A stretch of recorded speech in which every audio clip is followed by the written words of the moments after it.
In February 1965, the Alaska Railroad announced that Alaska's last steam locomotive, Engine 557, was to be sold to a scrap metal dealer in the lower 48, while her sister, Engine 556, was donated to the city of Anchorage and placed on the park strip for display. Engine 557 was to be dismantled and sent to the scrap line. This was the end of Alaska's steam era, and it was an indignant death sentence for the last steamer that so faithfully served our Alaska pioneers. 557's story begins during World War II. Few Americans are aware the Japanese Imperial Navy actually bombed and strafed U.S. soil in two locations, Pearl Harbor and Fort Mears at Dutch Harbor, Alaska. The Japanese went on to occupy the American islands of Attu and Kiska. Military leaders recognized Alaska's strategic importance, vulnerability, and that the Alaska Railroad was critical transportation infrastructure. Obtained through military channels, 6 S-160 locomotives arrived in Alaska during 1943. 3 more, including 557, arrived on the SS Crowley Victory ship in November of 1944. They were unloaded at the new Port of Whittier onto the Alaska Railroad dock. These 9 locomotives moved troops and military cargo from Whittier and to and between bases in Anchorage and Fairbanks. In a unique arrangement, the railroad was supplemented with soldiers assigned to the Army's 714th Railway Operating Battalion. The 550-class steam locomotives apparently proved their worth, as the Alaska Railroad obtained 3 more as war surplus. All 12 were first-line motive power for the Alaska Railroad after the war ended. This steam fleet served Alaska into the early 1950s. As newer diesel locomotives arrived, the steamers were placed into standby service, retired, and then scrapped.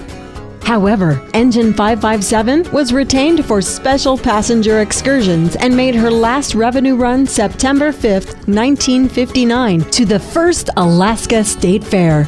Held in strategic reserve, she saw service again in 1962 during high water when torrential rains flooded the Tanana River and the rail yard at Nenana.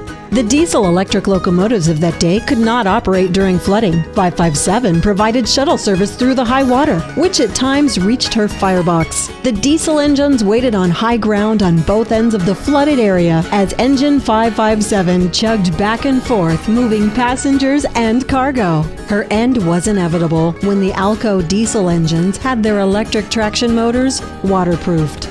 Engine 557 stood idle in the Whittier engine house from 1962 until that fateful day in 1965, when the Alaska Railroad decided to sell her for scrap and shipped her south on the train ship Alaska.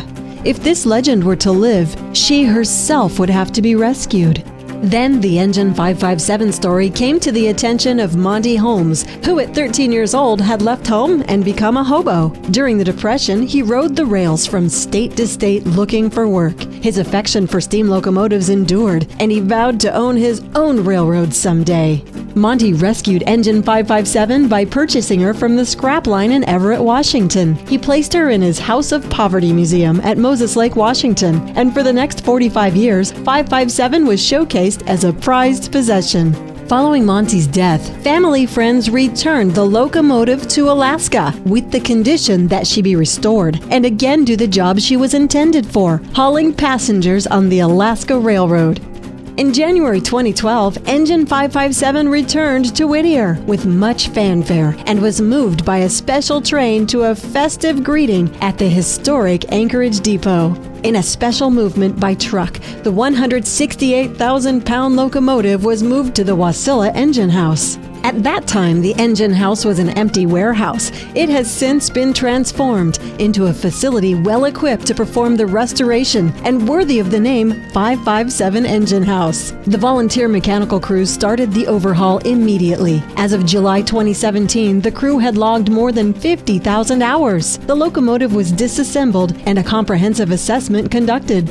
Parts were removed, cleaned, marked, and cataloged. Rehabilitation of worn parts began as the reassembly process started. Thousands of ultrasound thickness tests were made and all internal surfaces were cleaned of old paint and rust. Engine 557 is being assembled with attention to detail and pride in the finished product. The overhaul will return her to better than new condition with many upgrades in technology and safety.